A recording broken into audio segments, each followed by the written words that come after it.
She means Tetros, you idiot, Agatha shot back.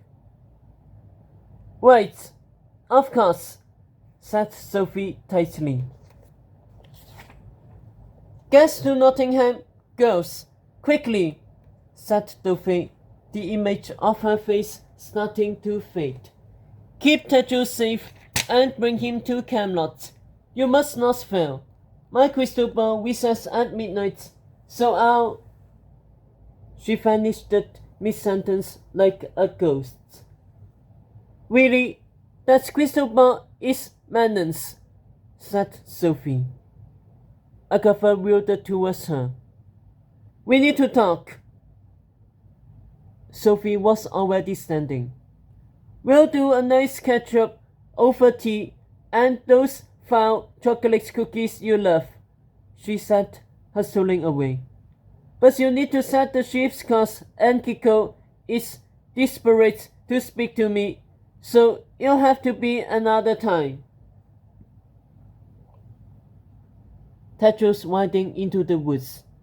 Tetros meeting the lion. The snake looking for him. Agatha's heart hammered as she hurried onto the deck and gripped the captain's wheel. She had to get to Tetros before the snake did. Fly to Nottingham, Agatha commanded. The ship watered backwards, knocking her off her feet. She heard screams from the galley as the Igreen pulled out of the sea, the ivory sails catching the wind, and launched the stretch upwards like a balloon cut from its string, soaring up, until it leveled off, surrounded by puffy, sunlit clouds. The Igreen pivoted west, as if setting its course, and zoomed into the horizon with smooth, comfortable speed.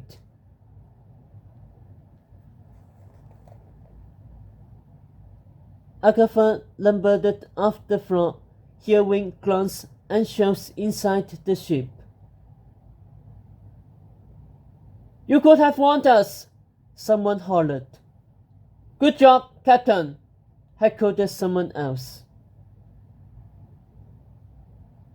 Agatha ignored them, watching the Igreen prow out of the cloud tunnel into open sky. She should go and check on her crew. That was the good thing to do. But her nerves were fried, her body exhausted, and all she could think about was finding her prince. A sense of déjà vu swept over her, because last night she was sure she had found her prince.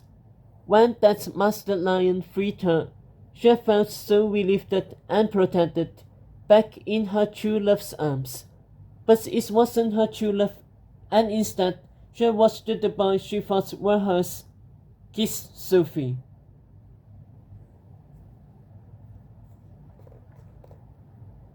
The shock of the lion pulling off his mask and not being Tetros had left her reeling. Yet instead of being thankful to this so-called lion, or comforted that he had saved them when Tetros hadn't, Agatha wanted nothing to do with him.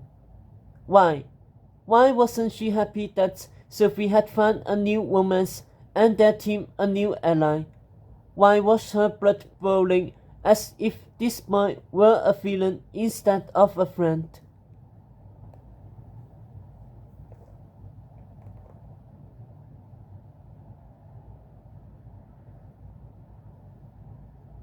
Was it because Sophie was back to her old princessy self, mooning over boys she barely knew?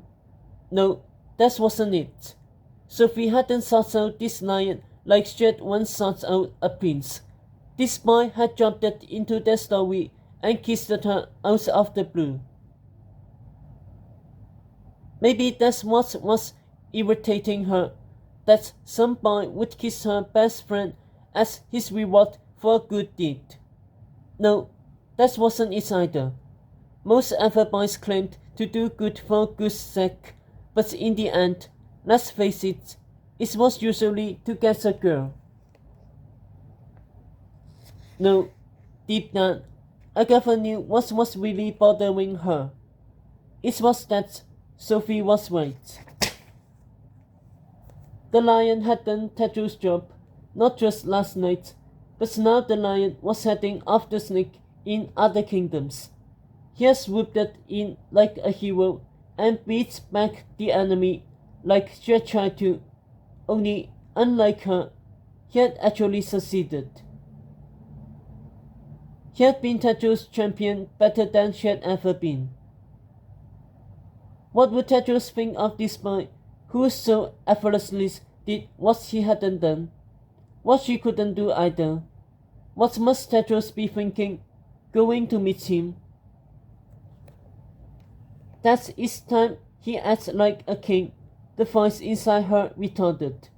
But it's too late. No, it's not. Agatha fired back. He is king, and I'll help him prove it. Once she and Tetros was united, everything would be fixed. They'll fight the snake at each other's side just as they once fought Raffle. They'll be a team again, stronger together than apart. And as for this lion, well, he could fight with them too. Because having 3 people in your story always worked out well, the voice inside her said. Agatha scratched at it. Just get to Tetros, she told herself. Where are we going to land? A voice asked. Nottingham's landlocked. Agatha turned to see Nicola striding purposefully onto the deck, the necklace with Sophie's gold fowl dangling off her fingers. We'll figure it out when we get there, said Agatha. Sorry about the take-off. Everyone okay?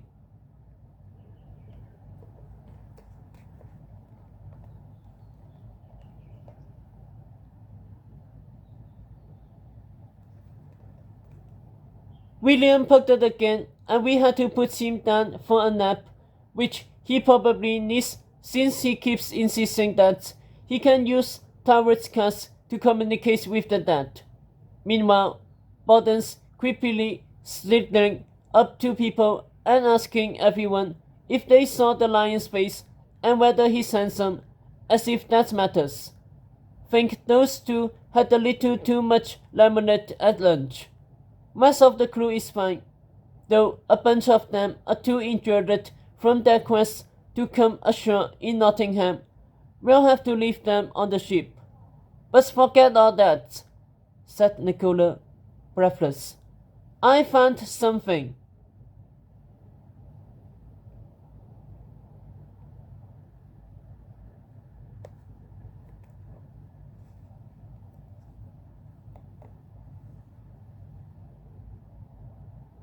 She opened the gold fowl on the necklace and poured out its contents, forming the magical quest map. See anything different? Nicola asked. Agatha peered at the quest map and its 4th-year figurines spread across the kingdoms. At first, her eyes went to Jeddick and Millicent, both crossed out and dripping with blood.